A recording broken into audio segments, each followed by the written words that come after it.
welcome to On the Patio with Mr. D and Bob. We're going to be doing a whole slew of reviews on products out here on the patio, and this is just to give you some information on these particular items, how they work, if they don't work, all that kind of stuff like that. And after each video, down in the comment block, you'll see a link to where the purchase was taking place. And also at the end, don't forget to subscribe to the channel. I'd really appreciate it. So sit back, enjoy. We'll see you in a couple minutes.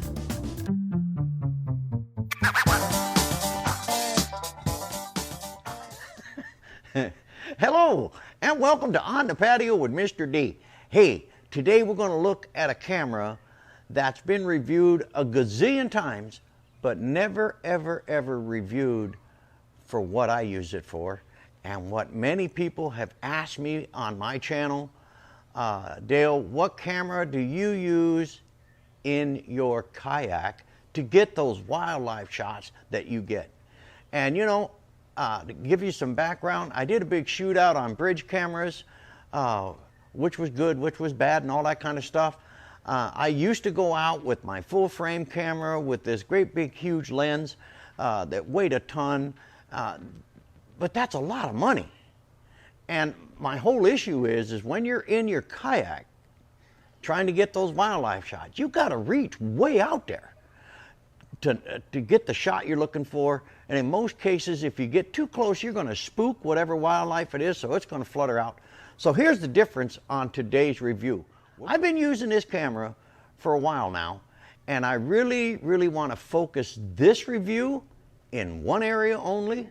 This review will answer a lot of questions from my viewers on what camera do I use to get those nature shots inside my kayak. And that's what we're going to talk about today. Now, as you can see here, here's the camera. It is a Nikon P900. Now, what makes this so unique, this camera zooms out to 2,000 millimeters optical zoom, guys, optical zoom. Now, how big a lens would you have to carry just to get 1,000 on a Canon, or if you have even a bank account for it? This camera just literally blew me away. This camera does have some shortcomings, and I'm going to go through those on this review. But if you want some great wildlife shots that you can reach way out, and I'm going to show you some of the shots I've got with this camera from a kayak, and they're going to blow you away. Now, are they 100% crystal clear, super duper shots? No, they're not. But when you're shooting out 2,000 millimeters, you're not going to get a super pristine $120,000 lens shot. You're just not going to do it. But when you see these shots, you're going to be blown away as I was when I first got this camera. Now, little background. What I still do on occasion is to take out my Sony A77 Mark II with the Tamron 150 to 600 lens. Now, anybody that knows Sony know that they have a 1.4 and a 2x extender built into the body, so you can, you know, go out there. The image does get a little soft out at 1800, but it still does some great shooting. And the one feature it does have that this bridge camera doesn't have is focus tracking. Focus tracking is great for in-flight birding. Now, I'm going to tell you right now, this P900 does not do good focus tracking, bird tracking in the air type of stuff. Now, if you put it on continuous shutter, you might get lucky and catch a couple. I have, but if that's what you're going out for, hey, this camera will not work for you, because you're going to have more blurry pictures than you are going to have sharp. But if you're looking for something to put in your kayak that's way under $1,000, you're looking at $600 now on the market, and it'll reach out 2,000 millimeter optical zoom. Now here's the crazy part. Digital zoom, it reaches out to 8,000 millimeters, but the images are junk out there. It does a good job on video quality. I've shot this on this, and I want to show you right now how I mount this camera. Now, as I'm out on the water, I go ahead and set up my DSLR.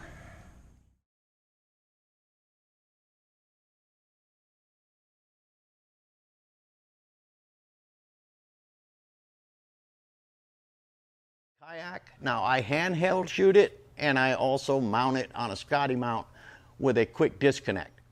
So what we're going to do now is we're going to take a little look at this bad boy. Now it's not touchscreen, okay, but it does have a lot of great features. So if you're looking for touchscreen and stuff like that, this is not it. But it has an intuitive memory. There's a lot of features in here that you're going to like about this camera. Now the aperture system in this camera has its limitation, as does all bridge cameras. You're not going to get f11, you're not going to get f16, you're not going to get f22. This aperture settings here is f2.8 to f8. Now to shoot this camera, to make it really do a great job, I set it on aperture priority, I set it at f8, and I set the ISO normally at 200 or 400 depending on the day. Now I'm going to show you, we're going to run this thing out to 2,000 millimeters. There it is, fully extended, and that you'll see a gauge inside the viewfinder that will tell you you're at 2,000 millimeters. Now if you continue to go, you'll see the color in that bar, in that range bar, change, and that means you're going now to digital zoom. Digital zoom, it gets real pixely, and that's not the way you want to go. But look at this. Now you're thinking you're in your kayak and you can reach out 2,000 millimeters? Recently I was out doing a photo shoot out in the kayak, because I'm always looking for wildlife, and I love doing this stuff. And what I was able to find, I'm out about 100 yards offshore. I look up in this tree, way up in this tree, and there's this huge nest. Now, granted, I know what's been in there. I've been following these two nesting American bald eagles for a couple of seasons now, but I'd never seen their young. And here are the shots that I got from the branching eaglets. And they're branching, meaning they're at the point where out of the nest and they're on the branches. And they haven't got their white heads yet, but they're going to get that shortly. But here are the shots I got. Now, understand, I'm approximately 100 yards away on the water and shooting up about, I would say, 60 to 70 feet. So give you an idea how far away I was, and I was shooting with the P900 at 2,000 millimeters at high shutter speed. And this is the results.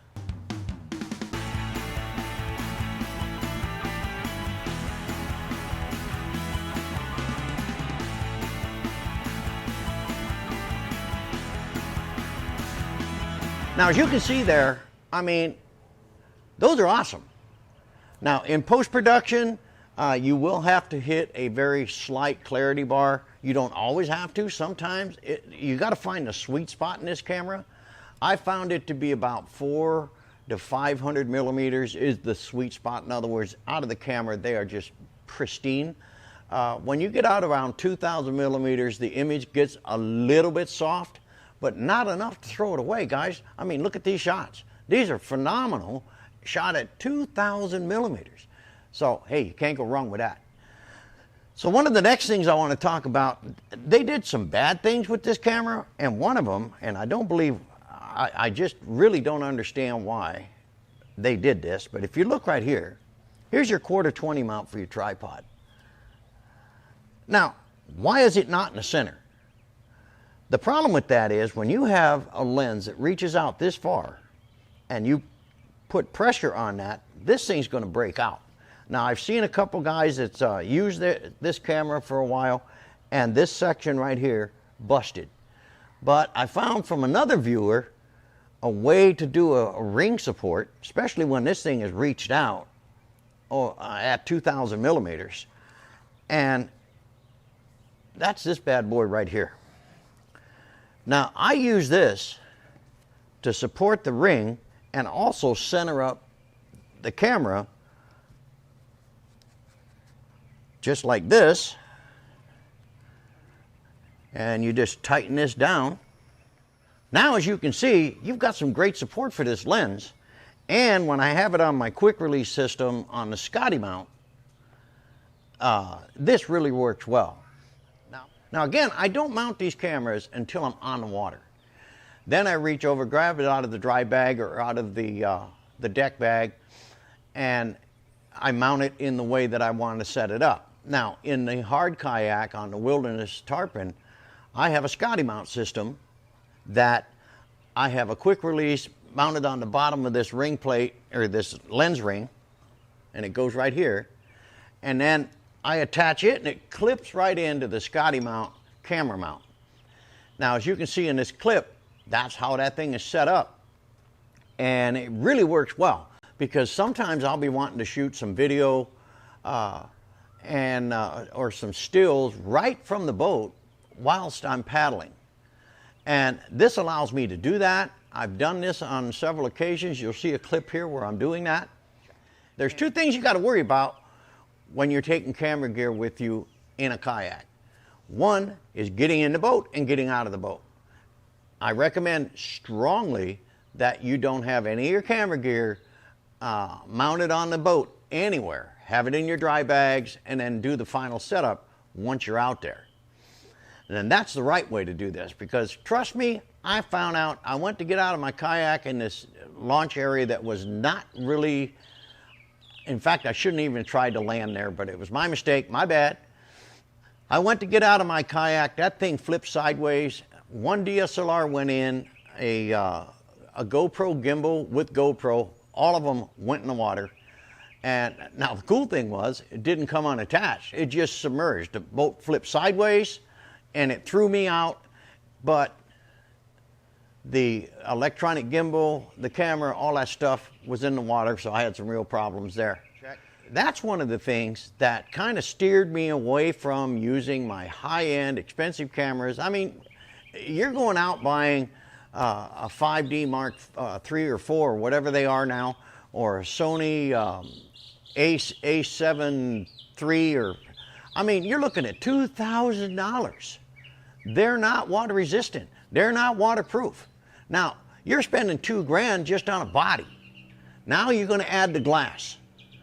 Now the glass, as we all know, you get into high range glass going out 400, 600, 1,000 millimeters, you're talking major money.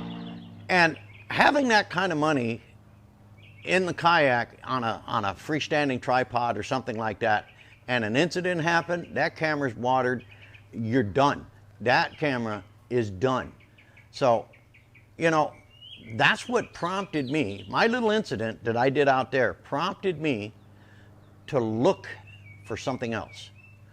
And that's when I came across the P900. Now, this is my first Nikon ever. I've been a Canon guy like forever. And then I switched to Sony when I got into wildlife photography. And I kept looking at this, and it kept kind of like a dream, man. It just kept bugging me. He come in and he got me. And he said, Dale, check out the P900. This thing is the bomb. So what I did is what a lot of people do today, is did a lot of looking at reviews and specs and all this kind of stuff. And I said, okay, this isn't going to break the bank. I mean, we're looking, when it first started selling, I think it was $800. Now it's down to $600 or $550. So you can get it reasonably cheap. So if the unfortunate does happen, okay, you're not out a lot of money. I always recommend now that I buy all these cameras, I get the accidental damage insurance for like 3 years. You're looking at $50 for 3 years. So if it gets in the water, they just replace it. And that's a cool way to do it. So that's another tip. Now, to go through all the functionality of the P900, I'm not going to waste a lot of time with that. It has all kinds of different modes, just like every other bridge camera or regular DSLR. It has effects, it has the standard stuff, manual settings, it has the aperture settings, shutter speed, program speed, automatic, it has your effects manager. I mean, it has all of that stuff. So I'm not going to bore you with that because this whole review is to answer the questions of a lot of my viewers that say, Dale, what camera do you recommend for being in a kayak? Well, this is it, guys. The P900 by Nikon. This is a 24 to 2000 millimeter optical zoom with extremely nice clarity in the imagery. You can't go wrong with it. I have some recommendations like putting this support ring on. I got that on eBay, and I think it was 10 bucks. But it has a lot of cool features. One of the things I wanted to touch on before I get out of here, you can go wide angle or telephoto up on top, or it has a button on the side where you can do the same thing. It also has the focus reach button here. So when you're out 2000 millimeters and you're trying to find this one little tiny bird and you're out 2000, man, I mean, any slight move that you make will move that whole focus plane just all over the place. So you hit this button, it'll draw the focus area back. You can see where you want to go and then release that button and it'll take you back to what you had set on your zoom and lock you in. You half shutter the shot, wait for everything to go green, and then take the shot. Now, it does have an electronic viewfinder and an articulating screen, which is really kind of cool. When I'm on the kayak, I'll be sitting it and it'll be sitting, say, like this, but I'm sitting over here. So I'll just turn this so I can see the shots, or when I'm shooting video. Now, here are some test shots of some video I've done with this particular camera. It does a great job, guys. And for the money, you can't go wrong. So, hey, we're going to get out of here. I didn't want to talk that much about the actual camera itself, on the functionality and all the technical stuff of this, because this particular review is for what I think the best camera for wildlife photography is for inside a kayak. You can't beat it. You can't go wrong. You're looking at now right around $550 for the camera itself. So you really can't get hurt with this, and I think you're going to be really pleased. So, hey, we'll see you on the next one.